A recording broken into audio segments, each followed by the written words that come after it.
সুপ্রিয় শিক্ষার্থীবৃন্দু, আজকে তোমাদের জাতীয় বিশ্ববিদ্যালয়ে ভর্তি পরীক্ষার জন্য লাল সালু অধ্যায় থেকে গুরুত্বপূর্ণ কিছু এমসিকিউ এর সমাধান করে দেব।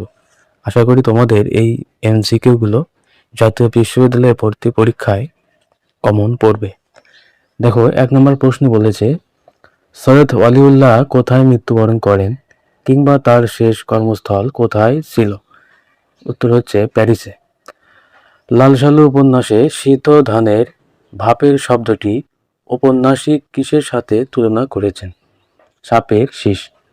কি মিয়া, তোমার দিলে কি ময়লা আছে? উক্তিটি কার? মজিদের। 4 নম্বর প্রশ্ন, রহিমাও কেঁপে ওঠে, কি একটা মহাভয় তার রক্ত শীতল করে দেয়। লাল সালু উপন্যাসের উদ্ধৃতিতে রহিমার ভয়ের কারণ কি? মাঝারের ঐশী শক্তি কল্পনা।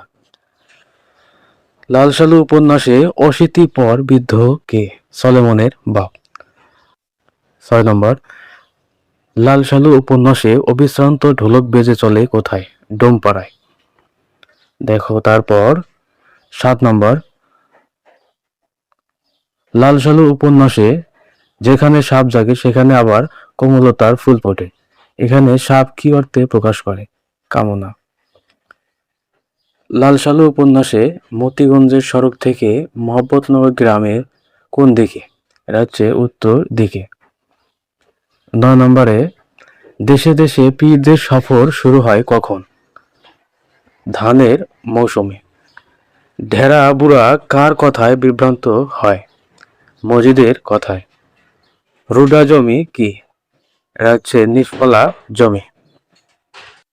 12 নম্বর প্রশ্ন রয়েছে, হাসুনির মাকে বুড়ো বেধড়ক প্রহার করে কেন? ঘরের কথা বাইরে বলায়। মজিদের ভাষায় স্ত্রীলোকদের সন্তানাদি হয় না কেন? পেটে বেরি পড়ায়। মজিদ কিভাবে তার প্রভাবকে প্রতিষ্ঠিত করে? সকলকে অন্ধবিশ্বাসে আচ্ছন্ন করে। 15, মোহাম্মদনগর গ্রামের মহিলাদের সাথে মজিদের যোগসূত্র কার মাধ্যমে? রহিমার মাধ্যমে। 16 নম্বর, তানি বুঝি দুলার বাপ। জমিলা কার সম্পর্কে এ উক্তি করেছে? মজিদের। 17 নম্বর প্রশ্ন রয়েছে, বতর দিন কিসের সাথে সম্পর্কিত? চাষাবাদ। খোদার ওপর তোয়াক্কাল রাখো, এটি কার উক্তি? এটা হচ্ছে মজিদের উক্তি।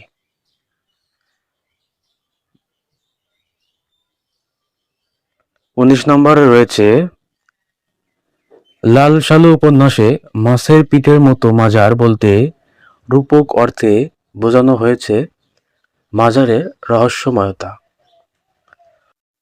মজিদের মন কদিন ধরে চিন্তায় ঘোরপাক খায়, এর কারণ কি? আওয়ালপুরের পীরের উপস্থিতি। লাল সালু উপন্যাসের শেষ বাক্য কোনটি? বিশ্বাসের পাথরে যেন খোদাই সে চোখ। 22 নম্বর, কলমা যেন মিয়া। মজিদ কাকে এ প্রশ্ন করে? দুদু মিয়াকে। অভিসন্তর্পণে ধানের ফাঁকে ফাঁকে তারা নৌকা চালায় কেন? মাছের উপস্থিতি টের পেয়ে। 24, সজ্ঞানে না জানলেও তারা এক একটা পথ তাদের এক। উদ্ধৃতাংশে দ্বারা কি বোঝানো হয়েছে? উদ্ধৃতাংশ দ্বারা কি বোঝানো হয়েছে? মজিদ খালেক ব্যাপারীর উদ্দেশ্যে। খালেক ব্যাপারীর প্রথম স্ত্রীর নাম কি? আমেনা। নয়নচারা গল্পগ্রন্থটি কার রচনা? সৈয়দ ওয়ালিউল্লাহ। লাল সালু উপন্যাসে কোন দিকটি ফুটে উঠেছে? ধর্মের অন্ধবিশ্বাস। অন্ধবিশ্বাস।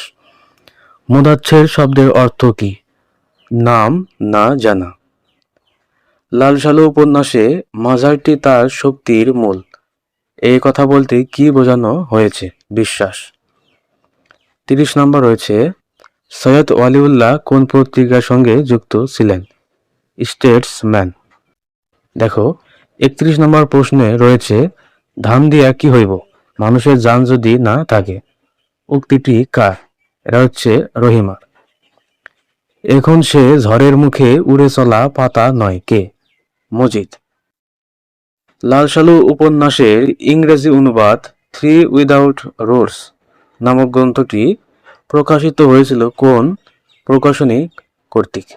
হচ্ছে ঘ ছাত্র অ্যান্ড ইন্ডিউস লিমিটেড এলটিডি। তো বন্ধুরা, এই ছিল আজকে লাল সালু উপন্যাস থেকে 50টি এমসিকিউ। আশা করি তোমাদের ভালো লাগছে এবং এগুলো পড়লে এখান থেকে কিছু কমন পাবে। যদি ভালো লেগে থাকে তাহলে আমার ভিডিওটি বন্ধুদের মাঝে শেয়ার করবে এবং আমার চ্যানেলটি সাবস্ক্রাইব করে নোটিফিকেশন অন করে আমার সাথেই থাকবে।